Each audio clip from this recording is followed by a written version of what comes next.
Hello, I'm Michael Brook, and welcome to the latest instalment of the Waterman's ongoing Polish film series, in which a recent outstanding Polish film will be followed by an online discussion. Now, the title of Piotr Adamski's debut feature, Eastern, at first seems ironic. Everything about the opening scenes, from the central situation of two families killing each other's members to the film's visual language and its clearly Ennio Morricone-influenced score, suggests that its roots lie firmly in the American Western.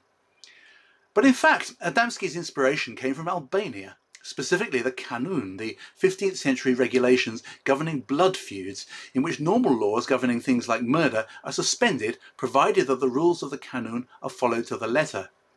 In Eastern, a lawyer makes a regular appearance to ensure that this is the case, but both families are always completely cooperative.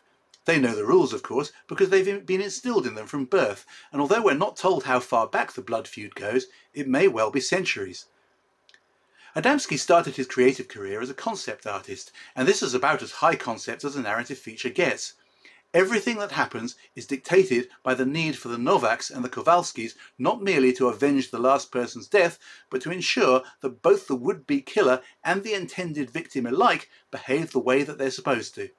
Here's the trailer. Honor.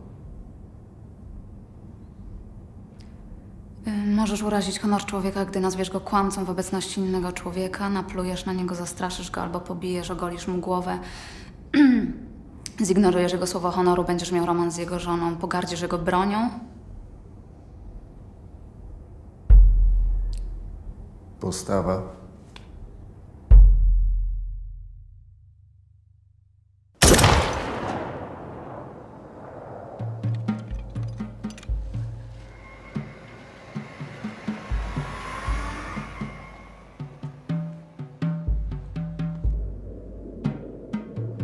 Proszę przyjąć moje kondolencje.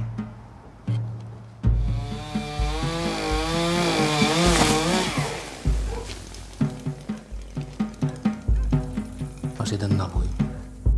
Jeden strzał. Prosto w głowę. A jak nie trafię?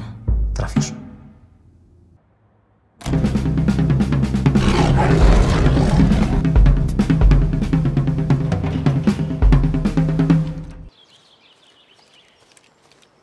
Gin, szmato!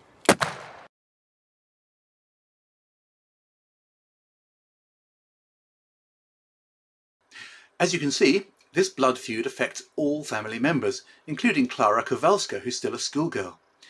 When she expressed her condolences at the funeral just then, she was in fact the killer, and the people she's addressing are grieving relatives who are fully aware of this. However, they don't react as normal people would, partly because they know that she played strictly by the rules, but also because everyone is aware that this automatically makes her the next target, something that family tradition requires her to accept. But what happens if she doesn't accept it? Or indeed if the person charged with hunting her down and killing her isn't especially enthusiastic either? Do traditions like these have to play out the same way from generation to generation, or is there a way, a legitimate way, conducted within the rules of the Kanun, of stopping the process and letting the families finally live normally? For a debut feature, Eastern is an exceptionally confident piece of work, and we're regularly reminded of Adamski's roots as a visual artist in the clean, crisp, widescreen compositions and the witty updates of conventional Western iconography. Instead of riding black horses, the people here drive black cars. It's also an oblique satire on contemporary Poland, with Adamski pointing out that modern Polish conflicts, especially political ones or political religious ones, often tend to be very binary in a similar, albeit less immediately murderous way. But all this is for the viewer to interpret. One of the most impressive things about Eastern is how it's so ruthlessly focused, thoroughly working out its central concept from the opening scene to a surprising, even shocking, but also completely logical conclusion. Eastern will be showing at the Watermans on Tuesday, January the 25th at 7 p.m. The following evening, Wednesday the 26th, I'll be hosting the usual online discussion at 8 p.m, and I look forward to seeing you there.